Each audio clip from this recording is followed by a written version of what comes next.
Welcome back students. आज हम पढ़ेंगे थर्ड चैप्टर आपके साइंस वन का केमिकल रिएक्शंस एंड इक्वेशन। आज है हमारा थर्ड वन शॉट। इसके पहले दो वन शॉट कवर किया, उसमें दो लेसन कवर किया है। फर्स्ट एंड सेकंड लेसन आपका कवर हो चुका है। अब थर्ड वन शॉट है।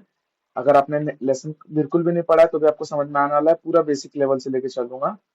तो लेट्स स्टार्ट। ठीक है, व्हाट इज केमिकल रिएक्शन? बेटा केमिकल रिएक्शन क्या होता है ये हम लोग पहला बेसिक से एकदम बेसिक से चलेंगे, पूरा समझ में आने वाला है। ठीक है, केमिकल रिएक्शन क्या होता है बेटा ये है, हम लोग पहले बात करते हैं। तो 18th एंड 19th सेंचुरी में कुछ साइंटिस्ट थे, उन्होंने क्या किया, एक्सपेरिमेंट किया, केमिकल रिएक्शन के साथ एक्सपेरिमेंट किया। और उन्होंने हम लोग को क्या दो चीज बताया। क्या बताया बेटा? दो चीज। उन लोग का कंक्लूजन था दो चीज। Change of composition is permanent. Chemical reaction में जो केमिकल होता है उसका चेंज ऑफ कॉम्पोजिशन, कॉम्पोजिशन जो चेंज होता है उसका, वो परमानेंट होता है। और जो फिजिकल चेंज होता है, फिजिकल चेंज मतलब solid to liquid, liquid to gas, मतलब केमिकल का फिजिकल चेंज भी होता है ना बेटा। केमिकल जो सॉलिड में हो लिक्विड में हो जाएगा, लिक्विड में है तो गैस में हो जाएगा। फिजिकल चेंज होता है वो टेम्पररी होता है।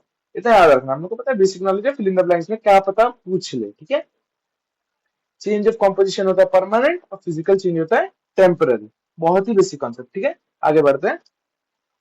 अब होता है केमिकल इक्वेशंस लिखा कैसे जाता है और केमिकल इक्वेशंस होते क्या है। वो तो केमिकल रिएक्शंस हम लोग ने देख लिया, अब केमिकल इक्वेशंस क्या होता है। ठीक है, हम लोग ये देखते हैं।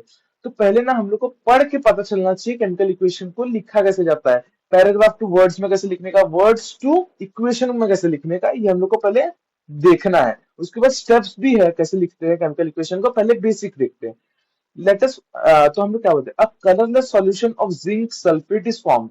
बेटा अगर कोई भी आपको केमिकल इक्वेशन में फॉर्म्ड है और फॉर्म्ड के पहले का जो सब्सटेंस है ना वो आपका क्या है, प्रोडक्ट है, मतलब प्रोडक्ट। अब मैं आपको बेसिक कॉन्सेप्ट बताता हूँ। रिएक्टेंट हरदम लेफ्ट साइड में लिखते हैं, प्रोडक्ट हरदम लेफ्ट साइड में लिखते हैं। प्रोडक्ट इधर आएगा, रिएक्टेंट इधर आएगा। रिएक्टेंट जिसको कि हम लोग रिएक्ट करें, जो हमारा मेन केमिकल है ना वो रिएक्टेंट होता है। प्रोडक्ट जो रिएक्शन के बाद जो हमारे पास सब प्रोडक्ट बचता है उसको हम लोग क्या बोलते हैं, प्रोडक्ट बोलते हैं। मतलब रिएक्शन के बाद जो हमारे पास मटेरियल बचता है उसको हम लोग प्रोडक्ट बोलते हैं। इतना समझ में आया होगा। तो हमारे पास यहाँ पे प्रोडक्ट क्या है, मैंने क्या बोला, फॉर्म्ड के पहले। फॉर्म मतलब ये बना है हमारे पास। ठीक है, फॉर्म मतलब ये अभी हमारे पास प्रोड्यूस हुआ है। तो क्या प्रोड्यूस हुआ है हमारे पास, ZnSO4 प्रोड्यूस हुआ है, ZnSO4। तो हमारा प्रोडक्ट क्या है, ZnSO4 हमारा प्रोडक्ट है। तो हम लोग प्रोडक्ट के पास लिख दिया ZnSO4। देखो उसके बाद form on addition of zinc dust, addition of zinc dust to the blue solution of copper sulphate. ठीक है बेटा, addition of zinc dust to the blue solution of copper sulphate, मतलब जिंक डस्ट को और solution aqua solution of copper sulphate को मिला के हमको ये मिला। मतलब ये दोनों हमारा क्या है, रिएक्टेंट है बेटा। क्या है, रिएक्टेंट है। तो मतलब कॉपर सल्फेट प्लस जिंक को अगर हम लोग ने रिएक्ट किया तो हमारे को क्या मिला, हमारे को क्या मिला, जिंक सल्फेट मिला। क्या मिला बेटा, जिंक सल्फेट। तो ऐसे हम लोग को पता चलता है कि पैराग्राफ से पहले, बेटा देखो पैराग्राफ से पहले वर्ड में लिख लो। आपको अगर कंफर्टेबल नहीं है ना, पहले वर्ड में लिख लो, aqua solution of copper sulphate plus zinc dust. फिर हम लोग को क्या मिलेगा, aqua solution of zinc sulphate plus copper. Copper इधर से निकल जाएगा ना बेटा, जिंक इधर आ जाएगा, तो कॉपर इधर से निकल के इधर आ जाएगा प्लस कॉपर सी। ये बाय प्रोडक्ट होता है बेटा। क्या होता है, बाय प्रोडक्ट। ठीक है, अभी हम लोग पढ़ेंगे स्टेप्स के बारे में। केमिकल रिएक्शन लिखने के कुछ कुछ स्टेप्स होते हैं। ठीक है, स्टेप्स के बारे में पढ़ेंगे। तो सबसे बेसिक से चलेंगे। स्टेप नंबर वन होता है हमारा रिएक्टेंट और प्रोडक्ट लिखना। ठीक है, रिएक्टेंट लेफ्ट साइड में, रिएक्टेंट अभी मैंने बताया बेटा, बहुत ही बेसिक से लेके चल रहा हूँ। ठीक है, रिएक्टेंट लेफ्ट साइड में, प्रोडक्ट राइट साइड में। याद रखना है, बार बार देखो वीडियो अगर नहीं समझ आए वापिस एक बार रिवाइंड करके देखो। रिएक्टेंट लेफ्ट साइड में, प्रोडक्ट राइट साइड में। अगर मोर देन वन रिएक्टेंट है, अगर मोर देन वन रिएक्टेंट है, जैसे कि यहाँ पे मोर देन वन रिएक्टेंट था बेटा, दो रिएक्टेंट था यहाँ पे, कितना, दो रिएक्टेंट। तो ठीक है, तो एडिशन का साइन आता है। क्या आता है बीच में, एडिशन का साइन आता है। देखो यहाँ पे मैंने क्या ऐड किया है, एडिशन का साइन। अगर वैसे ही प्रोडक्ट में दो है तो एडिशन का साइन होगा। इतना तो समझ में आ रहा होगा बेटा, बहुत ही बेसिक है। और फिर ये एरो का क्या काम है बता, एरो का, arrow is defining the direction of product, showing the direction of reaction, direction of reaction. क्या दिखा रहा है बेटा, डायरेक्शन ऑफ रिएक्शन। अब अगर हम लोग इधर से इधर ऐसे एरो बना देंगे ना बेटा, तो ये रिएक्टेंट हो जाएगा, ये प्रोडक्ट हो जाएगा। एरो जिस साइड फेस करता है ना उस साइड प्रोडक्ट बनता है। समझ में आ रहा है मैं क्या बोल रहा हूँ? अब सुनो बेटा, स्टेप नंबर 4 होता है हम लोग को रिएक्टेंट को स्पेसिफाई करना होता है, उसका फिजिकल स्टेट स्पेसिफाई करना होता है कि वो सॉलिड में है, लिक्विड में है कि गैस में है। ऐसा हम लोग को दिखाना होता है कि हम लोग रिएक्टेंट जो यूज कर रहे हैं वो कौन से फिजिकल स्टेट में, सॉलिड में है, लिक्विड में है कि गैस में। ठीक है, वो हम लोग ने वो हमारा क्या है, फोर्थ स्टेप है। अब फिफ्थ स्टेप होता है बेटा, कभी कभार ना सॉलिड रिएक्ट करवाने के बाद जब हम लोग रिएक्शन कर लेते हैं तो यहाँ पे जो ये सॉलिड होता है ना, ये कभी कभार प्रेसिपिटेट के फॉर्म में आता है। कुछ कुछ सॉलिड जो होते हैं ना, वो कोई कोई रिएक्शन में ना घुलता नहीं है पानी के साथ, तो ना नीचे एक लेयर बना लेता है, यहाँ पे ना एक लेयर बना के नीचे जम जाता है, तो उसको क्या बोलते हैं हम लोग पता है, प्रेसिपिटेट बोलते हैं, प्रेसिपिटेट। प्रेसिपिटेट बोलते हैं जो कि नीचे जम जाता है, तो उसको हम लोग किसे दिखाते हैं पता है, डाउनवर्ड एरो से दिखाते हैं। जो भी प्रेसिपिटेट बनता है ना, उसको हम लोग किससे दिखाते हैं, डाउनवर्ड एरो से। और कोई कोई रिएक्शन के बाद ना कार्बन डाइऑक्साइड या फिर कोई भी अदर गैस ना एमिट होता है, मतलब रिएक्शन से निकल जाता है, तो उसको हम लोग क्या दिखाते हैं, अपवर्ड डायरेक्शन, मतलब उड़ गया भाई हमारा गैस, यहाँ से उड़ गया मतलब चले गया। और प्रेसिपिटेट मतलब हमारा जो इनसॉल्युएबल मैटर है वो नीचे ऑक्यूपाई, मतलब ग्राउंडेड ग्राउंडेड हो गया वो। ठीक है, समझ में आया। अब बेटा कैटेलिस्ट एंड टेम्परेचर, कैटेलिस्ट किस लिए, कैटेलिस्ट क्या होता है बेटा, कैटेलिस्ट एक केमिकल ही होता है जो कि रिएक्शन को फास्ट करने के लिए यूज किया जाता है। ठीक है, रिएक्शन को फास्ट करने के लिए यूज हो जाता है। कोई कोई रिएक्शन बहुत हार्ड टू परफॉर्म होता है, ठीक है, बहुत टाइम लेते हैं परफॉर्म करने के लिए, तो हम लोग उसके बीच में कैटलिस्ट को इंट्रोड्यूस करते हैं। क्या बोलते हैं, कैटलिस्ट। और कैटलिस्ट को हरदम बेटा एरो के ऊपर लिखा जाता है। कहाँ लिखा जाता है, एरो के ऊपर। और कुछ कुछ रिएक्शन को परफॉर्म करने के लिए एक स्पेसिफिक टेम्परेचर होना चाहिए बेटा। कोई कोई जो रिएक्शन होता है ना, एक पर्टिकुलर टेम्परेचर पे ही होता है, उसके नीचे भी नहीं होगा, उसके ऊपर भी नहीं होगा, एक पर्टिकुलर रेंज ऑफ टेम्परेचर पे ही होगा। तो टेम्परेचर भी हम लोग किस पे लिखते हैं, ये एरो पे ही लिखते हैं। जैसे कि अगर ये रिएक्शन का स्पेसिफिक टेम्परेचर है 60 डिग्री, तो मतलब ये 60 डिग्री हम लोग को लिखना पड़ेगा। अगर ये 60 डिग्री नहीं लिखोगे तो मार्क्स कट जाएगा बेटा, क्योंकि ये रिएक्शन का कंडीशन है। 60 डिग्री अगर नहीं है तो ये रिएक्शन परफॉर्म ही नहीं होगा, प्रोडक्ट बनेगा ही नहीं। और कैटलिस्ट नहीं होगा तो बहुत स्लो रिएक्शन होता है, इसीलिए कैटलिस्ट यूज करते हैं हम लोग रिएक्शन को फास्ट करने के लिए। ठीक है, स्टेप नंबर 5 है special information about chemical, special information about. अभी स्पेशल इंफॉर्मेशन मतलब क्या है बेटा, ये जो हम लोग रिएक्टेंट यूज कर रहे हैं, सॉरी, ये जो रिएक्टेंट यूज कर रहे हैं ये कॉन्सेंट्रेटेड फॉर्म में है कि डाइल्यूटेड फॉर्म में है, ये हम लोग को लिखना होता है। ठीक है, कौन से फॉर्म में है, कॉन्सेंट्रेटेड फॉर्म में है, एक्वस फॉर्म में है। देखो बेटा यहाँ पे क्या लिखा था, एक्वस, एक्वस सॉल्यूशन, यहाँ पे इसके नीचे आता है ना AQ लिखा जाता है बेटा। ठीक है, एक्वस सॉल्यूशन, यहाँ पे भी देखो एक्वस सॉल्यूशन लिखा है बेटा, समझ में आ रहा है। ये स्पेशल कंडीशंस हम लोग को बताने होते हैं, समझ में आया। 7 स्टेप है, रिएक्टेंट प्रोडक्ट। अगर दो प्रोडक्ट है, दो रिएक्टेंट है तो एडिशन एडिशन, एरो डालते हैं हम लोग डायरेक्शन ऑफ रिएक्शन दिखाने के लिए। फिजिकल स्टेट हम लोग को दिखाना पड़ता है, सॉलिड लिक्विड गैस। अगर प्रेसिपिटेट है तो डाउनवर्ड एरो, गैस अगर निकल रहा है तो upward arrow. Catalyst and temperature को हम लोग लिखते हैं एरो के ऊपर, और स्पेशल इंफॉर्मेशन हम लोग लिखते हैं रिएक्शन के नीचे। समझ में आ गया, बहुत ही इजी कॉन्सेप्ट, बहुत ही इजी कॉन्सेप्ट। ठीक है, अब हम लोग चलेंगे बैलेंसिंग केमिकल इक्वेशन। अब बेटा मैं बताता हूँ बैलेंस और अनबैलेंस केमिकल इक्वेशन क्या होता है, बैलेंस्ड एंड अनबैलेंस्ड। ठीक है, बहुत ही इजी कॉन्सेप्ट है बेटा, हलवा हलवा चैप्टर है, देख लो। बैलेंस मतलब रिएक्टेंट से प्रोडक्ट बनता है, रिएक्टेंट से प्रोडक्ट बनता है। रिएक्टेंट में ऐसा केमिकल होगा, एग्जांपल है, रिएक्टेंट में अगर OH है, ठीक है, O मतलब ऑक्सीजन के कुछ मॉलिक्यूल्स है, एक्स अमाउंट ऑफ ऑक्सीजन है, और x amount of he hydrogen भी है इसमें। हाँ, x amount of oxygen, x amount of hydrogen. ठीक है, मैं अच्छे से लिखता हूँ थोड़ा बेटा ताकि आप लोग कंफ्यूज ना हो। X amount of oxygen plus x amount of hydrogen, ठीक है, ब्रैकेट में डालता हूँ।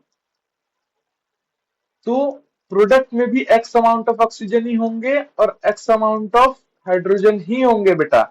मतलब रिएक्टेंट के साइड में जितने ऑक्सीजन है उतने ही प्रोडक्ट के साइड में भी ऑक्सीजन होंगे, रिएक्टेंट के साइड में जितने हाइड्रोजन है उतने ही प्रोडक्ट के साइड में भी हाइड्रोजन, मतलब नंबर ऑफ मॉलिक्यूल सेम होंगे। ऑक्सीजन के नंबर ऑफ मॉलिक्यूल्स या फिर एटम्स, और हाइड्रोजन के नंबर ऑफ मॉलिक्यूल्स और एटम्स दोनों साइड सेम होंगे। और अनबैलेंस में लेकिन ऐसा नहीं होता है, एक्स नंबर ऑफ ऑक्सीजन अगर हम लोग लें और एक्स नंबर ऑफ हाइड्रोजन ले, तो इस साइड जाके बेटा उसका नंबर ऑफ मॉलिक्यूल्स और नंबर ऑफ एटम्स चेंज हो जाते हैं।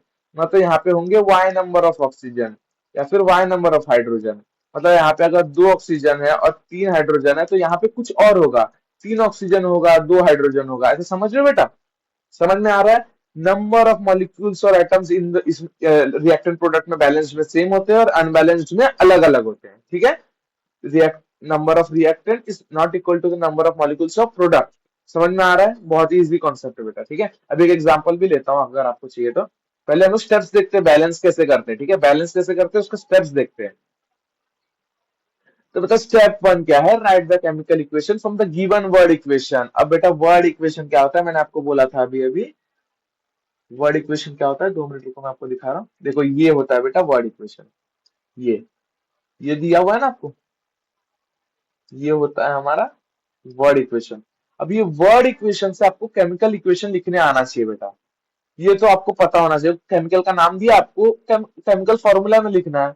जिंक सल्फेट दिया है तो ZnSO4 लिख लो। समझ में आ रहा है बेटा मैं क्या बोल रहा हूँ? तो आपको पहले ये आना चाहिए। ठीक है, इतना तो आता होगा आपको। Right the chemical equations from the given word equation. आपने वर्ड इक्वेशन कैसे केमिकल इक्वेशन लिख लिया? Check whether the equation is balanced or not by comparing the number of atoms of the various elements present on the two sides of the equation. अब देखो reactant और product में दोनों में क्या चेक करने बोला है? Number of atoms. Number of atoms of various elements, O है, एच है, कोई भी एलिमेंट है, सी कार्बन है, ऑक्सीजन है, हाइड्रोजन है, कार्बन है। तो इधर भी ऑक्सीजन हाइड्रोजन कार्बन होगा तो number of elements, number of atoms मतलब चेक करने बोला है। ऑक्सीजन इधर 3 है तो इधर भी 3 है क्या? इधर 4 है तो इधर भी 4 है क्या हाइड्रोजन? अगर नहीं है तो हम लोग को करना पड़ेगा। It is convenient to start balancing an equation from the component which contains the maximum number of atoms. Moreover, it is convenient to first consider। ये देखो बेटा, ये आप नहीं भी फॉलो करेगा ना तो भी चलेगा।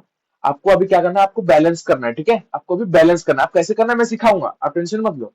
राइट डाउन द, ये करना मैं सिखाऊंगा कैसे करते हैं बेटा। मैं अभी अगले एग्जांपल लेता हूँ, आपको सिखाऊंगा। फिर फोर्थ आपने बैलेंस कर लिया, आप आपको क्या करना है? सीधा final chemical balance chemical equation आपको लिख देना है। ठीक है, अब मैं बताता हूँ बैलेंस कैसे किया जाता है। एक एग्जांपल लेता हूँ मैं, बहुत इजी होता है बेटा बैलेंस करने को। ठीक है, देखो हमारे पास क्या है? NaOH। बेटा इसको भूल जाओ। ठीक है, देखो मैंने आपके लिए बैलेंस करके लाया था, लेकिन कुछ बच्चों को नहीं आता होगा तो मैं सिखा रहा हूँ। ठीक है, अब देखो बेटा यहाँ पे एक ही Na है। हाँ, यहाँ पे कितने Na है? एक ही Na है। लेकिन यहाँ पे बेटा कितने Na दिख रहा है आपको? इधर कितने हैं? सोडियम के इधर एक ही एटम है, इधर कितना एटम है? 2 एटम है बेटा। यहाँ पे एक मॉलिक्यूल में 2 एटम दिख रहा है मेरे को। ठीक है, तो मैं यहाँ पे 2 से मल्टीप्लाई कर दूंगा। मैंने क्या बोला था? बैलेंस इक्वेशन में दोनों साइड पे नंबर ऑफ एटम्स सेम होने चाहिए। यहाँ पे 2 था तो मैंने यहाँ पे 2 से मल्टीप्लाई कर दिया बेटा। ठीक है, अब Na बैलेंस हो गया, मतलब Na वाला सही हो गया। ठीक है, Na यहाँ पे भी 2 है, यहाँ पे भी 2 है, तो Na को भी हटा दो। अब O देखो बेटा, इस साइड O कितना है? इस साइड पूरे इस साइड पूरे O कितना है देखो, और इस साइड पूरे O कितना है देखो। देखो एक O और यहाँ पे 4 O है, दिख रहा है बेटा? यहाँ पे 4 O4, यहाँ पे एक हो और यहाँ पे 4 है बेटा। ठीक है, तो दोनों साइड 5 5 O है। ठीक है, तो अब हम लोग को O को बैलेंस करने की जरूरत नहीं है। ठीक है, अब अगला आइटम देखो बेटा कौन सा है। अभी अगला आइटम कौन सा है? H है। ठीक है, तो यहाँ पे देखो 2 H यहाँ पे है, यहाँ पे एक H है, 3 H है टोटल। यहाँ पे बेटा H कितना है? यहाँ पे 2 ही H है। कितना H है? 2 ही H है। नहीं नहीं बेटा, यहाँ पे देखो 4 H है, यहाँ पे 2 into 1 H, मतलब यहाँ पे 2 H है। ये H मल्टीप्लाई बाय 2 मतलब 2 H, और यहाँ पे 2 H, 4 H है, और यहाँ पे 2 H है। मतलब हम लोग को कितना करना पड़ेगा? यहाँ पे 2 H और चाहिए, तो हम लोग इसको 2 से मल्टीप्लाई कर देंगे बेटा। देखो यहाँ से इसको 2 से मल्टीप्लाई कर देंगे। अब देखो बेटा, आपको अगर ये नहीं आता है तो मैं आपको बता देता हूँ। देखो अगर ये ऐसा लिखा है ना तो इस पे यहाँ पे ना 4 H है। ये 2 2 जा 4 होता है बेटा। ये नीचे 2 लिखा है और यहाँ पे इसके बाजू में जो 2 लिखा है ना, वो उसको मल्टीप्लाई करके जितना होता है ना उतना नंबर ऑफ एटम है। अगर ये 2H2 है मतलब 4 टोटल H है। ठीक है, 4 टोटल H है। अब देखो बेटा, अब यहाँ पे H गिनो। अब यहाँ पे H गिनो, यहाँ पे 2 H, यहाँ पे 2 H, 4 H। यहाँ पे इसमें कितना है? 4 H है। अब इसमें गिनो देखो, यहाँ पे तो H है ही नहीं बेटा, यहाँ पे H है नहीं, यहाँ पे है 4 H।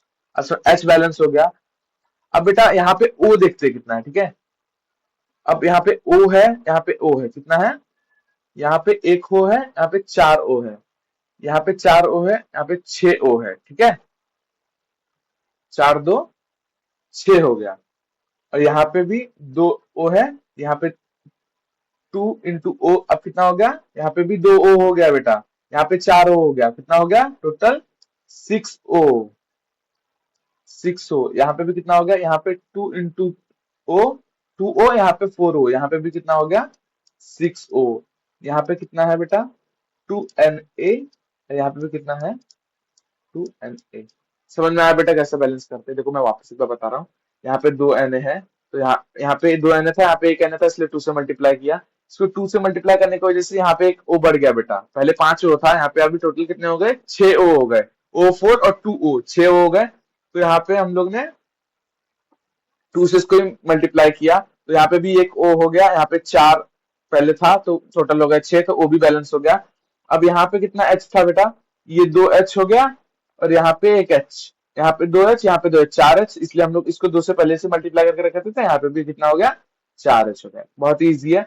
अब पहले आप O को बैलेंस कर देते या फिर पहले H को बैलेंस कर देते, तो अपने आप ये दोनों एडजस्ट हो जाते, ठीक है। थोड़ा सा कंफ्यूजिंग कॉन्सेप्ट है, एक और बार वीडियो को रिवाइंड करके देखो, आपको इजीली समझ जाएगा। अब बेटा टाइप्स ऑफ केमिकल रिएक्शन क्या होते हैं? अब बेटा यहाँ पे ना 4 टाइप्स ऑफ केमिकल रिएक्शन होते हैं, 4 टाइप्स ऑफ केमिकल रिएक्शन। अब according to the nature and numbers of reactants and product, समझ में आ रहा है बेटा? ये क्लासिफाई किस अकॉर्डिंग, मतलब किसके किसके कंडीशन क्या है इसको क्लासिफाई करने का? According to nature and number of reactant and products, ठीक है, number and reactant and products, ठीक है। पहले तो होता है कॉम्बिनेशन रिएक्शन, दूसरा होता है डिकम्पोजिशन रिएक्शन, तीसरा होता है डिस्प्लेसमेंट रिएक्शन, और चौथा होता है हमारे पास डबल डिस्प्लेसमेंट रिएक्शन, ठीक है। हम लोग एक एक करके चारों को पढ़ेंगे। बहुत छोटा सा है चैप्टर बेटा, आराम से आधे घंटे में हो जाएगा।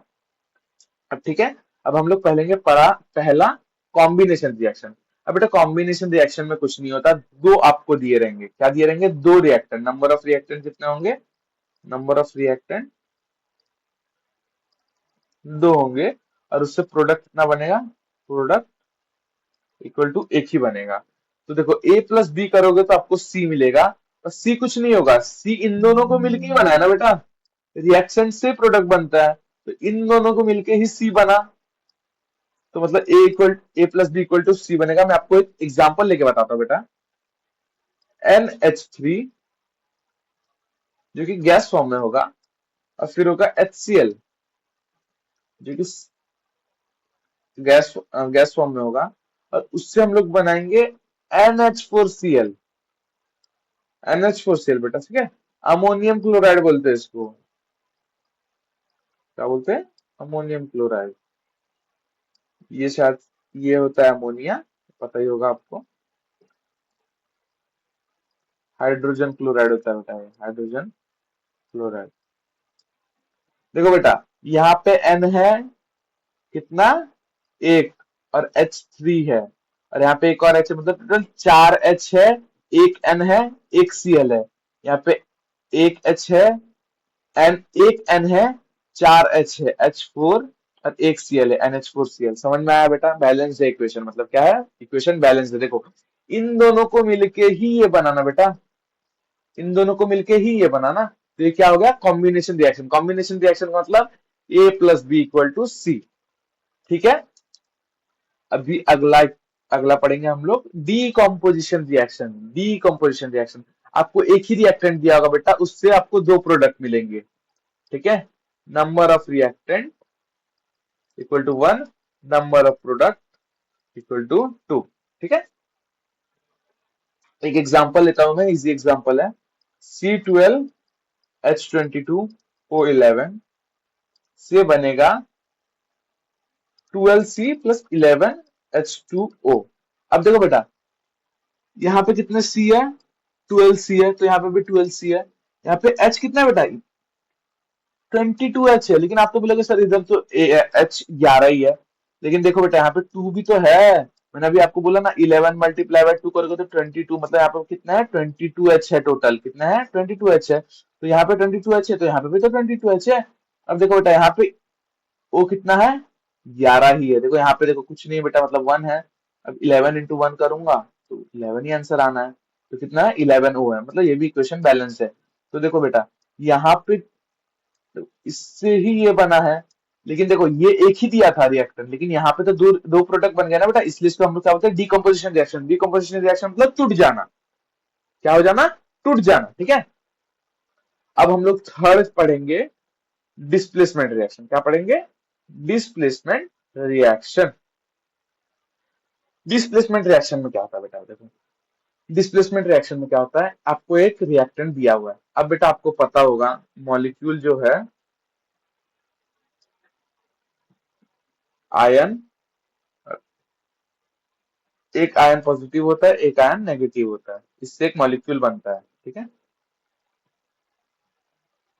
ठीक है, अब देखो जो पॉजिटिव, अब इसमें क्या होता है, देखो जो पॉजिटिव आयन है ना, वो एक एक दूसरे का जगह ले लेते हैं। क्या ले लेते हैं, the reaction in which the place of the ion of a less reactive element in compound is taken by the another more reactive element by formation of its own ions is called as displacement reaction. तो देखो बेटा, ये जो आयन है ना, less reactive होगा, less reactive element का आयन होगा। और ये जो आयन है ना बेटा, ये मोर रिएक्टिव एलिमेंट होगा, मोर रिएक्टिव एलिमेंट आयन। समझ में आ रहा है ना बेटा, मतलब ये जो आके ना इसका जगह खा जाता है बेटा, ये आके इसका जगह खा जाता है, क्या करता है, जगह ले लेता है। देखो बेटा, यहाँ पे ए बी प्लस सी था ना, अब देखो ये ए को हटा के ए को उसने एलिमिनेट कर दिया और सी आ गया। देखो अब ए अकेले पड़ गया बेटा, देखो ए अकेला हो गया और सी भी साथ में आ गया। समझ में आ रहा है बेटा, ये क्या हो गया, डिस्प्लेसमेंट रिएक्शन हो गया। अब ये लेस रिएक्टिव था, ये लेस रिएक्टिव था, अब ये क्या हो गए, अब ये दोनों मोर रिएक्टिव हो गए, दोनों मिलके मोर रिएक्टिव हो गए। पहले ये मॉलिक्यूल जो था वो लेस रिएक्टिव था, अब ये दोनों मॉलिक्यूल मिलकर मोर रिएक्टिव हो गए। समझ रहे, अब रिएक्शन लोग बहुत तेज कर सकते हैं। अब अगला पढ़ेंगे हम लोग डबल डिस्प्लेसमेंट रिएक्शन। अब क्या पढ़ेंगे हम लोग, डबल डिस्प्लेसमेंट रिएक्शन। अब देखो बेटा, यहाँ पे एक मॉलिक्यूल है, यहाँ पे एक मॉलिक्यूल है। अब दोनों ना एक दूसरे के दोस्त के साथ दोस्ती कर लेते हैं। समझ लो ये दो दोस्त है पहले से, ये दो दोस्त है पहले से। अब ये चारों एक नए ट्यूशन ज्वाइन करते हैं, जो नया ट्यूशन ज्वाइन करते हैं। अब बेटा ये जो होता है ना, वो इसके साथ दोस्ती कर लेता है, मतलब इन दोनों का दोस्ती तोड़ के ये इसके साथ दोस्ती कर लेता है। और ये जो रहता है ना, इन दोनों का दोस्ती तोड़ के इसके साथ दोस्ती कर लेता है। समझ में आ रहा है, देखो ए प्लस सी, मतलब ये जो होता है ए डी के साथ दोस्ती कर लेता है। देखो ए डी के साथ दोस्ती कर लेता है, अब बी सी के साथ दोस्ती कर लेता है। अब बेटा अब देखो, कभी भी मैं बोल रहा हूँ इसको इजी ट्रिक करने के लिए ना, एक पॉजिटिव आयन ले लो, एक नेगेटिव आयन ले लो, एक पॉजिटिव आयन ले लो, एक नेगेटिव आयन ले लो। अब बेटा देखो, एक पॉजिटिव एक नेगेटिव के साथ ही बॉन्ड बनाएगा, आपको इतना तो पता होगा, बहुत ही बेसिक कंसेप्ट है। एक पॉजिटिव एक नेगेटिव के साथ ही बनाएगा, तो इधर जो पॉजिटिव होगा ना, वो सामने वाले के नेगेटिव के साथ बॉन्ड बनाएगा, और इधर जो पॉजिटिव होगा, ये सामने वाले के नेगेटिव के साथ बॉन्ड बनाएगा। तो नॉर्मल है ऐसे ही। इसमें भी देखो, एक पॉजिटिव एक नेगेटिव, और ये जो होता है ना, ये बेटा सी होता है, ये सी सिर्फ पॉजिटिव होता है, आयन बोला है यहाँ पे, पॉजिटिव होता है बेटा, इतना याद रखना।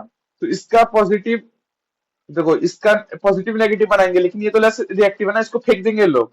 अब ये पॉजिटिव और ये नेगेटिव साथ में दोस्ती कर लेंगे। समझ में आ रहा है बेटा मैं क्या बोल रहा हूँ, बहुत ही इजी कॉन्सेप्ट है, थोड़ा ध्यान से देखो, एक बार रिपीट करके देखो तो आपको इजीली ही समझ में आएगा, ठीक है। अब हम लोग चलेंगे अगले रिएक्शन पे, अब हम लोग कहाँ चलेंगे, अगले टॉपिक पे चलेंगे, एंडोथर्मिक एंड एक्सोथर्मिक रिएक्शन। बेटा देखो, ज्यादा डीप में मत जाओ, ऊपर ऊपर से पढ़ो, कॉन्सेप्ट पढ़ो, और जो भी नोट्स दिया हुआ है ना, आपको स्कूल से नोट्स मिला है, या फिर आप कहीं जाते हो तो आपको नोट्स मिला है, फिर डाइजेस्ट होगा आपके पास, तो नोट्स अच्छे से रिवाइज करो बेटा। कॉन्सेप्ट मैं आपको इधर पूरा क्लियर कर रहा हूँ, लेकिन लिखने के लिए, आंसर लिखने के लिए, अगर आप में उतना स्किल है कि आप आंसर बना के लिख सकते हो, वेल एंड गुड बेटा। अगर आप में उतना स्किल नहीं है, आपकी इंग्लिश उतनी अच्छी नहीं है, तो आपको आंसर्स रटने पड़ेंगे, आपको आंसर्स लर्न करने पड़ेंगे। तो ज्यादा फोकस करो आंसर लर्न करने पे, ठीक है, आंसर लर्न करने पे। यहाँ पे मैं कॉन्सेप्ट आपको क्लियर कर दूंगा, लेकिन आपको आंसर्स लर्न करने पड़ेंगे, बड़े बड़े आंसर्स लर्न करने पड़ेंगे, ताकि मार्क्स मिले आपको, क्योंकि बेटा ये लिख के आओगे तो आपको मार्क्स नहीं मिलेंगे। समझ में आ रहा है, देखो एंडोथर्मिक एंड एक्सोथर्मिक रिएक्शन क्या होता है, एंडोथर्मिक रिएक्शन होता है हीट अब्सॉर्ब, मतलब जो भी रिएक्शन में हीट अब्सॉर्ब हो जाता है, मतलब हीट हम लोग देते हैं, चलो बेटा हम लोग हीट देंगे तभी ना अब्सॉर्ब होगा। हम लोग हीट प्रोवाइड कर रहे हैं तो वो क्या होता है, एंडोथर्मिक रिएक्शन होता है। अगर कोई भी रिएक्शन में हीट रिलीज होती हो रही है, तो हीट बाहर निकल रहा है, वो रिएक्शन कंप्लीट होने के बाद हीट अपने को बाय प्रोडक्ट में अपने को हीट दिख रहा है, तो वो कैसा हो गया, वो एक्सोथर्मिक रिएक्शन हो गया। हम मेरे साथ रिपीट करो बेटा, मेरे साथ बोलो। एंडोथर्मिक मतलब heat absorbed, heat absorbed. Exothermic मतलब हीट रिलीज, एक्सोथर्मिक मतलब हीट रिलीज। एंडोथर्मिक मतलब हीट अब्सॉर्ब, एक्सोथर्मिक मतलब हीट रिलीज। बेटा समझ में आया, बहुत ही बेसिक कंसेप्ट है। देखो एग्जांपल भी मैंने लिया है, ये देखो यहाँ पे हीट क्या हुआ, अब्सॉर्ब हुआ, प्लस रिएक्टेंट के साइड में लिखा है बेटा हीट, देखो प्लस में हीट लिखा है। अब बेटा कभी कभार अगर आपको दिया होगा ना, कभी कभार देखो इस पे भी ऐसा डेल्टा बनाते हैं, हीट का ये भी साइन होता है। अगर एरो के ऊपर डेल्टा बनाया है तो हीट प्रोवाइडेड है, एक हीट दिया हुआ है। कभी कभार ट्रिक खेलते हैं आपके पेपर में कि ताकि बच्चे लोग को नॉलेज है कि नहीं, मैं आपको बता रहा है। अगर एरो के ऊपर भी ऐसे डेल्टा बनाया हुआ है ना, तो मतलब हीट प्रोवाइड किया गया है, तो वो क्या हो गया, एंडोथर्मिक रिएक्शन होगा। अब देखो यहाँ पे ना प्रोडक्ट के साइड में हीट है, मतलब हीट रिलीज हुआ है। अब बेटा ये वाला हीट जो है ना, वो रिलीज हुआ प्रोडक्ट के साइड में, रिएक्शन कंप्लीट होने के बाद हीट रिलीज हुआ, तो ये कौन सा रिएक्शन है, एक्सोथर्मिक रिएक्शन। और ये कौन सा रिएक्शन था, एंडोथर्मिक रिएक्शन, क्योंकि इसमें हीट दिया हुआ था, मतलब एब्जॉर्ब हो रहा था। और ये कैसा है कि हीट रिलीज हो रहा है, मतलब ये रिएक्शन से हीट निकल रहा है, मतलब ये क्या है, कैसा रिएक्शन है, एक्सोथर्मिक रिएक्शन है बेटा। बहुत ही बेसिक कॉन्सेप्ट, ठीक है। अभी हम लोग आगे बढ़ेंगे, नेक्स्ट टॉपिक की ओर चलते हैं। Factors affecting rate of chemical reaction. जो रेट ऑफ केमिकल रिएक्शन मतलब speed of chemical reaction, rate मतलब स्पीड ऑफ केमिकल रिएक्शन, ठीक है बेटा। रेट मतलब स्पीड ऑफ केमिकल रिएक्शंस को कौन से फैक्टर्स अफेक्ट करते हैं, ठीक है। हम लोग ये पढ़ेंगे। नेचर ऑफ रिएक्टेंट बेटा, नेचर ऑफ रिएक्टेंट मतलब डाइल्यूटेड रिएक्टेंट है, कॉन्सेंट्रेटेड रिएक्टेंट है, ये अफेक्ट करता है आपके रिएक्शन को। अगर डाइल्यूटेड है तो ज्यादा हीट रिलीज होगा, मतलब कॉन्सेंट्रेटेड है तो ज्यादा हीट रिलीज होगा, डाइल्यूट है तो कम हीट रिलीज होगा, या फिर कुछ और इफेक्ट पड़ेगा। वो रिएक्शन टू रिएक्शन वेराई करता है, ठीक है। अब होता है size of the particle of the reactant. हम लोग जो रिएक्टेंट लेते हैं उसके साइज पे भी हमारा रिएक्शन डिपेंड करता है। अगर देखो आप अगर चीनी, आपको पता होगा चीनी के अलग अलग साइजेस आते हैं, एक शुगर क्यूब भी आता है, एक शुगर के छोटे छोटे पार्टिकल्स भी आते हैं जो हम लोग नॉर्मली यूज करते हैं, एक शुगर के क्यूब्स भी आते हैं, ठीक है। अगर आप बताओ मैं पानी में शुगर का एक क्यूब डालूंगा और छोटे छोटे पार्टिकल डालूंगा, तो कौन सा पहले घुल जाएगा, ऑब्वियसली ये घुल जाएगा, पार्टिकल्स घुल जाएंगे। तो वैसे ही साइज भी क्या, रिएक्टेंट का साइज भी कुछ ना कुछ अफेक्ट करता है हमारे रिएक्शन में, ठीक है। ठीक है, समझ में आ रहा है, मैं एग्जाम्पल से समझाने की कोशिश कर रहा हूँ बेटा। फिर क्या है, concentration of the reaction, concentration भी होता है, मतलब कितना 70% कॉन्सेंट्रेटेड है, 90% कॉन्सेंट्रेटेड है, 10% कॉन्सेंट्रेटेड है। समझ में आ रहा है बेटा क्या बोल रहा हूँ। नेचर है, मतलब नेचर यहाँ पे बेटा देखो, ये डाइल्यूटेड एंड कॉन्सेंट्रेटेड वाला ना आप इसमें भी, मतलब इसमें भी डाल सकते हो कॉन्सेंट्रेशन में। और नेचर मतलब क्या हो रहा है बेटा, नेचर ऑफ रिएक्टेंट मतलब हाईली रिएक्टिव है क्या, ज्यादा रिएक्टिव है क्या, लेस रिएक्टिव है क्या, समझ में आ रहे हो। लेस रिएक्टिव एलिमेंट है कि हाईली इफेक्टिव एलिमेंट है, समझ में आ रहा है। फिर हम लोग क्या बोलेंगे, टेम्परेचर ऑफ द रिएक्टेंट। क्या है टेम्परेचर ऑफ द रिएक्टेंट, मतलब हम लोग किस टेम्परेचर पे रिएक्टेंट को रिएक्ट करवा रहे हैं। टेम्परेचर मैंने बोला था ना, एरो पे हम लोग टेम्परेचर लिखते हैं, 60 डिग्री, 70 डिग्री, 90 डिग्री। समझ में आ रहा है बेटा। फिर हम लोग बोला था मैंने, देखो catalyst, catalyst is very important part of a reaction, ठीक है। Catalyst use to speed up the reaction without any chemical change.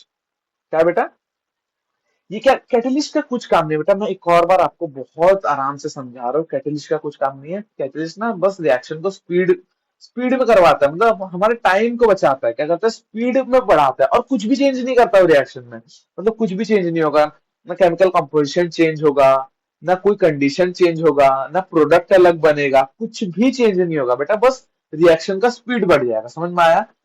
ये कुछ 5 फैक्टर्स है बेटा, ये याद कर लो। और इस पे ना आंसर भी होंगे आपके डाइजेस्ट में या फिर आपके नोट्स में ना आंसर होगा, आंसर भी याद कर लो, ये इंपॉर्टेंट क्वेश्चन है, आ सकता है पेपर में। ठीक है, हम लोग अगले टॉपिक पे चलते हैं, ऑक्सीडेशन एंड रिडक्शन। बेटा मैं आपको बहुत इजीली टॉपिक समझा दूंगा, थोड़ा कंफ्यूजिंग टॉपिक है, ध्यान से मेरे बात को सुनो, इजीली समझ में आएगा, मेरे वर्ड्स को सुनो बेटा, मैं जो बोल रहा हूँ ना, वर्ड्स को सुनो, ठीक है, ध्यान से। देखो ऑक्सीडेशन के ना दो केस बता रहा हूँ, अगर ये दो केस में से कोई भी केस दिखा ना तो वो ऑक्सीडेशन है, सीधा उसको ऑक्सीडेशन रिएक्शन बोल देने का। अगर रिएक्टेंट के साथ ऑक्सीजन एडिशन में है ना, रिएक्टेंट के साथ अगर ऑक्सीजन एडिशन में है तो वो ऑक्सीडेशन रिएक्शन है। अगर रिएक्टेंट से हाइड्रोजन माइनस हो रहा है ना, अगर रिएक्टेंट से हाइड्रोजन माइनस हो रहा है तो वो भी ऑक्सीडेशन रिएक्शन है। बेटा क्या है? ऑक्सीडेशन रिएक्शन है। मेरे साथ रिपीट करो बेटा, प्लीज मेरे साथ रिपीट करो, याद हो जाएगा। रिएक्टेंट प्लस ऑक्सीजन मतलब oxidation, reactant minus of hydrogen मतलब भी ऑक्सीडेशन। समझ में आया? देखो यहाँ पे रिएक्टेंट प्लस ऑक्सीजन है, यहाँ पे देखो रिएक्टेंट से निकल गया हाइड्रोजन, हाइड्रोजन देखो हवा में जा रहा है, हाइड्रोजन गैस एक्सर्ट हो रहा है। क्या हो रहा है? हाइड्रोजन गैस क्या हो रहा है? एक्सर्ट हो रहा है। मतलब MgH2 से हाइड्रोजन निकल गया बेटा, समझ रहे हो ना इसको? Mg से ये हट गया ना, अलग हो गया ना बेटा H2, मतलब हाइड्रोजन क्या हो गया? एलिमिनेट हो गया। तो मतलब ये भी क्या है? ऑक्सीडेशन ही है। ऑक्सीडेशन समझ गया? रिएक्टेंट के साथ प्लस में ऑक्सीजन हुआ तो भी ऑक्सीडेशन, रिएक्शन के साथ माइनस हाइड्रोजन हुआ तो भी ऑक्सीडेशन। अभी हम लोग अगला टॉपिक पढ़ेंगे, रिएक्टेंट रिडक्शन पढ़ेंगे, ठीक है? अगर रिडक्शन प्लस हाइड्रोजन हुआ, बेटा पूरा उल्टा कॉन्सेप्ट है। यहाँ पे रिएक्टेंट माइनस हाइड्रोजन था, यहाँ पे रिएक्टेंट प्लस हाइड्रोजन है। क्या है? रिएक्टेंट प्लस हाइड्रोजन है, ठीक है? अगर रिएक्टेंट माइनस हाइड्रोजन हुआ, रिएक्टेंट माइनस हाइड्रोजन हुआ तो क्या है? ऑक्सीडेशन है। रिएक्टेंट प्लस हाइड्रोजन हुआ तो रिडक्शन है। रिएक्टेंट माइनस ऑक्सीजन हुआ तो भी रिडक्शन है। देखो यहाँ पे रिएक्टेंट प्लस ऑक्सीजन था, यहाँ पे रिएक्टेंट माइनस ऑक्सीजन है। देखो मैं आपको एक ही एग्जांपल में दोनों बताता हूँ। देखो रिएक्टेंट, देखो ये रिएक्टेंट था, इसके साथ प्लस में हाइड्रोजन है, मतलब ये क्या है? रिडक्शन है। ये क्या है बेटा? रिडक्शन है। और देखो यहाँ पे ना रिएक्टेंट माइनस ऑक्सीजन भी हुआ है, देखो CuO, मतलब रिएक्टेंट के साथ ऑक्सीजन प्लस में था, लेकिन देखो यहाँ पे H2O के साथ चले गया बेटा वो। समझ में आया क्या बोल रहा हूँ? देखो मतलब Cu से निकल गया ऑक्सीजन, Cu से अलग हो गया ना ऑक्सीजन, मतलब Cu से ऑक्सीजन एलिमिनेट हो गया, मतलब ये भी रिडक्शन है। देखो दोनों मैंने बता दिया। रिएक्टेंट प्लस हाइड्रोजन तो आपको दिख ही रहा है, और देखो रिएक्टेंट माइनस ऑक्सीजन भी दिख रहा है। देखो रिएक्टेंट में से ऑक्सीजन निकल गया, रिएक्टेंट में से ऑक्सीजन निकल गया, तो ये भी रिडक्शन है। अब अगले टॉपिक पे चलेंगे, रिडॉक्स रिएक्शन का टॉपिक है। रिडॉक्स नाम से ही समझ में आना चाहिए, RED का रेड का मतलब है रिडक्शन, और OX का मतलब है ऑक्सीडेशन। ऑक्सीडेशन समझ में आया बेटा? ऑक्सीडेशन। देखो रिडॉक्स रिएक्शन में कुछ नहीं होता, ऑक्सीडेशन और रिडक्शन साथ में होता है। एक ही रिएक्शन में अगर ऑक्सीडेशन भी हो रहा है और एक ही रिएक्शन में अगर रिडक्शन भी हो रहा है तो वो कौन सा रिएक्शन है? रिडॉक्स रिएक्शन है, ठीक है? अगर एक ही रिएक्शन में ऑक्सीडेशन भी हो रहा है और एक ही रिएक्शन में रिडक्शन भी हो रहा है तो उसको हम लोग क्या बोलेंगे? ऑक्सीडेशन रिएक्शन, ठीक है? अब देखो मैं एक ही एग्जांपल में दोनों सिखा रहा हूँ बेटा। देखो पीछे वाला ही एग्जांपल है, रॉकेट साइंस नहीं है, पीछे वाला एग्जांपल है, इसमें आपको दिखा रहा हूँ। देखो CuO से माइनस O हो गया, मतलब CuO से O रिड्यूस हो गया। देखो बेटा इस साइड CuO है लेकिन इस साइड क्या है? सिर्फ Cu है, मतलब कॉपर है। समझ में आया? इस साइड सिर्फ CuO है, इस साइड सिर्फ Cu है, तो मतलब हमारे पास माइनस O हो गया, मतलब हमारे पास रिडक्शन हो गया। अब देखो यहाँ पे H2 है, H2, और यहाँ पे देखो H2O है, मतलब यहाँ पे प्लस O हो गया, H2 प्लस O हो गया, तो ये क्या है? ऑक्सीडेशन है। रिएक्टेंट प्लस ऑक्सीजन मतलब ऑक्सीडेशन। देखो Cu से माइनस O हो गया तो रिडक्शन हो गया, H2 से प्लस O हो गया, ऑक्सीडेशन हो गया। बेटा बहुत ही इजीली वे में समझाया, अगर नहीं समझ में आया तो वापस से एक बार वीडियो देखो, वन शॉट लेक्चर है, मैं ज्यादा डीप में नहीं जा सकता, आप समझ पा रहे होगे। अभी अगले टॉपिक पे चलते हैं। ये बेटा ऑक्सीडेशन मैंने आपको क्या समझाया अभी? प्लस O और H अगर होगा तो ऑक्सीडेशन या फिर रिडक्शन होगा। कुछ कुछ रिएक्शन में ना बेटा ऑक्सीजन जो है ना वो कोई कोई दूसरा केमिकल ही ले आता है। क्या? ये देखो ये है ना, मैंने क्या बोला था? एरो पे हम लोग क्या लिखते हैं? क्या लिखते हैं बेटा? याद करो, कैटेलिस्ट लिखते हैं। क्या लिखते हैं हम लोग? कैटेलिस्ट लिखते हैं। देखो यहाँ पे आपको इथाइल अल्कोहल जो कि हमारा रिएक्टेंट है, उसके साथ आपको कोई भी ऑक्सीजन ऑक्सीजन एडिशन में ऑक्सीजन या फिर एडिशन में H दिख रहा है क्या? आप ही बताओ मुझे, एडिशन में ऑक्सीजन या फिर एडिशन में एच दिख रहा है क्या? नहीं दिख रहा है ना बेटा। तो अभी हम लोग ऐसे भी रिएक्शन में ऑक्सीडेशन रिडक्शन होता है, लेकिन हम लोग कैसे पता चलेगा ऑक्सीडेशन रिडक्शन हो रहा है, या फिर होगा ही कैसे ऑक्सीडेशन रिएक्शन, क्योंकि प्लस ओ तो है नहीं या फिर प्लस एच तो है नहीं। तो ऐसे केस में कैटेलिस्ट अपना लेके आता है ऑक्सीडेशन, कैटेलिस्ट लेके आता है ऑक्सीजन, या फिर कैटेलिस्ट लेके आता है हाइड्रोजन। समझ में आ रहा है? देखो K2Cr2O7 जिसको हम लोग बोलते हैं पोटेशियम डाइक्रोमेट, इसको हम लोग क्या बोलते हैं, पोटेशियम डाइक्रोमेट। देखो ऑक्सीजन लेके आया ना अपने साथ ऑक्सीडेशन करवाने के लिए। देखो यहाँ पे क्या लिखा है, here acetic potassium dichromate makes oxygen available. यहाँ पे ऑक्सीजन था ही नहीं, makes oxygen available for the oxidation of the ethyl alcohol. अब इसका ऑक्सीजन यूज करके ये इथाइल अल्कोहल को हम लोग क्या करेंगे, ऑक्सीडाइज करेंगे और एसिडिक एसिड बनाएंगे। समझ में आ रहा है? यहाँ पे हमारे पास O भी नहीं था, H भी नहीं था, हम लोग ऑक्सीडेशन भी नहीं कर सकते थे, रिडक्शन भी नहीं कर सकते थे। लेकिन ऑक्सीजन ऑक्सीजन अवेलेबल कहाँ से हुआ हमारे पास, पोटेशियम डाइक्रोमेट से, जो कि एक क्या है, कैटलिस्ट है। समझ में आया? दूसरा केमिकल या फिर स्पेसिफिक केमिकल। समझ में आया बेटा?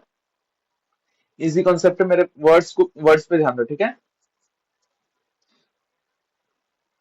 एक और बार रिपीट कर रहा हूँ बेटा, कुछ कुछ रिएक्शंस में ऑक्सीजन भी नहीं होता ऑक्सीडेशन करवाने के लिए, तो कुछ कुछ केमिकल अपने साथ ले आते हैं ऑक्सीजन, मतलब कुछ कुछ केमिकल के पास अपना ऑक्सीजन होता है, तो उन लोग अपना केमिकल यूज करके ऑक्सीडेशन करवाते हैं, ठीक है? अब अगले टॉपिक पे चलते हैं।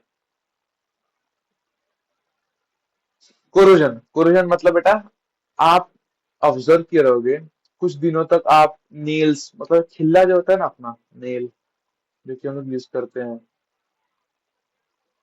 नेल अगर आप खुले में रख दो पानी में भिगो के या फिर ऐसे बाहर रख दो, तो इसपे ना रेडिश कलर का एक जंग बन जाता है, रेडिश कलर का एक लेयर जम जाता है। क्या हो जाता है? ये आपका नेल है, ये आपका नेल है, तो उस पे एक ना रेडिश कलर का कभी कभार ना लेयर जम जाता है। देखो ऐसा ऐसा एक लेयर सा जम जाता है कुछ कुछ जगह पे, तो उसी को हम लोग क्या बोलते हैं, कुर्जन बोलते हैं, जिसको हम लोग हिंदी में बोलते हैं जंग लगना। क्या बोलते हैं? जंग लगना। तो बेटा ये कैसा जंग कैसे लगता है, ये मैं आपको अभी बताता हूँ, ठीक है? देखो Fe is oxidised in Fe2+, ठीक है? Fe is oxidised in Fe2+ in the anodic region. बेटा देखो, अभी जो नेल रखा होता है ना, उसमें ना दो टर्मिनल बन जाते हैं, दो टर्मिनल बन जाते हैं, एनोडिक एनोडिक, एक एक होता है एनोडिक टर्मिनल, या फिर एनोडिक रीजन बन जाता है, और एक कैथोडिक रीजन बन जाता है। एनोडिक रीजन हरदम पॉजिटिव होता है ज्यादातर टाइम, और कैथोडिक रीजन नेगेटिव होता है, इतना याद हो गया? तो जो Fe है ना, हमारा जो आयरन है, वो ऑक्सीडाइज हो जाता है Fe2+ में, ऑक्सीडाइज हो जाता है एनोडिक रीजन में। मतलब एनोडिक रीजन में ना हम लोग Fe को ऑक्सीडाइज कर देते हैं, ऑक्सीडाइज कर देते हैं, क्या कर देते हैं, ऑक्सीडाइज कर देते हैं। और उसमें से देखो बेटा, Fe है, सॉलिड है, उसको हम लोग ऑक्सीडाइज किया Fe2+ में, तो इसका दो इलेक्ट्रॉन निकल जाता है। मैंने बताया आपको पीरियोडिक क्लासिफिकेशन में, जो भी एलिमेंट अपना इलेक्ट्रॉन दान कर देता है उस पर पॉजिटिव आ जाता है, इसलिए इस पे दो पॉजिटिव आ गया। समझ में आ गया? अब O2 is reduce to form water in the cathode region. अब कैथोड रीजन में हम लोग ऑक्सीजन को ना रिड्यूस करते हैं, क्या करते हैं, रिड्यूस, पानी बनाने के लिए, H2O बनाने के लिए, पानी बनाने के लिए इन द कैथोड रीजन में। कैथोड रीजन में हम लोग O2 को रिड्यूस करते हैं पानी बनाने के लिए। When Fe2 ions migrate from the anode region, they react with water and further gets oxidized to Fe3+। जब ये Fe ऑक्सीडाइज Fe2+, जो ये है, वो एनोड रीजन से कैथोड रीजन जाता होता है, और कैथोड रीजन पे क्या है, पानी है। कैथोड रीजन पे क्या है, H2O बना हुआ है, पानी बना हुआ है, तो ये रिएक्ट करता है इसके साथ और Fe3+ बना लेता है। क्या बना लेता है? Fe3+, Fe3+। A reddish colored hydrated oxide is formed from Fe3+ ion. It is called as rust. इसको क्या बोलते हैं बेटा? रस्ट बोलते हैं। रस्ट मतलब जंग बोलते हैं। मतलब ये आया इससे, रेडिश कलर हाइड्रेटेड ऑक्साइड, मतलब इससे एक रेडिश कलर का जंग बनता है। रेडिश कलर का क्या बनता है? Hydrated oxide is form from Fe3+ ion, reddish colour hydrated oxide. मतलब ये Fe3+ से एक रेडिश कलर का हाइड्रेटेड ऑक्साइड बनता है, जिसको हम लोग क्या बोलते हैं? रस्ट बोलते हैं। It collects on the surface. ये कोई भी मेटल आयन, मेटल कंपोनेंट के सरफेस पे जमा हो जाता है। कहाँ सर वो जमा हो जाता है? सरफेस पे। ठीक है बेटा, इतना समझ में आ गया होगा। अभी हम लोग अगले टॉपिक पे चलेंगे। लास्ट, बहुत छोटा चैप्टर था बेटा, ज्यादा इसमें था नहीं कुछ। अगले चैप्टर पे अगले टॉपिक पे चलेंगे। रेंसिडिटी लास्ट टॉपिक है ये चैप्टर का, रेंसिडिटी। बहुत ही इजी चैप्टर वो है, थियरी है, आपको समझा देता हूँ। When we use old left over cooking oil for making food stuff, it is found to have foul odour called rancidity. बेटा आप याद करो कि बहुत टाइम तक अगर आप तेल को ना स्टोर करोगे कंटेनर में, बहुत टाइम तक आप समझ लो तेल को स्टोर किया हुआ है आपने, ऑयल है इसमें, हाँ, आपका बहुत दिनों तक, मतलब समझ लो 2-3 महीना हो गया, 4 महीना 5 महीना हो गया, स्टोर किया हुआ है, इसको खोला, अब खुला रख दिया हो ना गलती से इसको, तो एयरटाइट नहीं है, तो बेटा ना इसमें से स्मेल आने लगेगा।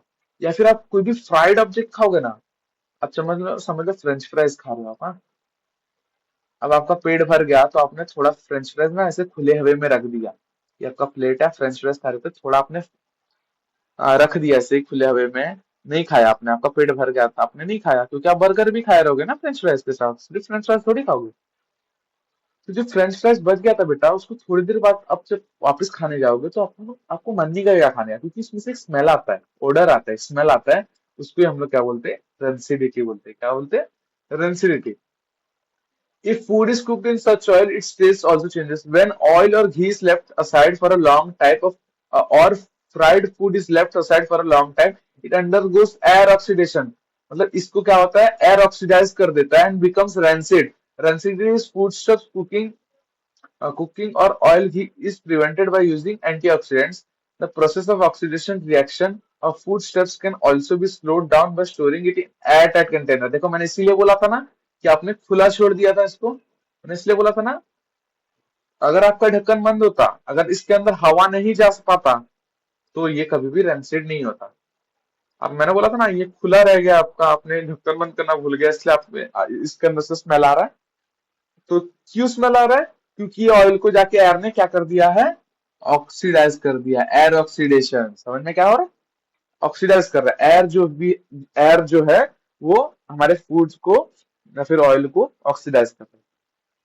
बेटा बहुत ही बेसिक चैप्टर था, ज्यादा इसमें कुछ ज्यादा रॉकेट साइंस था नहीं, इसमें थियरी वाला चैप्टर है बेटा। आराम से इसको एक बार, अगर कुछ भी कॉन्सेप्ट नहीं समझा है, एक बार थोड़ा स्लो में देखो, हो सकता है तुम्हारा पेस मेरा पेस थोड़ा अलग हो। बेटा वैसे भी लास्ट टाइम है, अभी हम लोग को स्पीड में ही जाना पड़ेगा, रिवीजन का टाइम है। ठीक है, थैंक यू।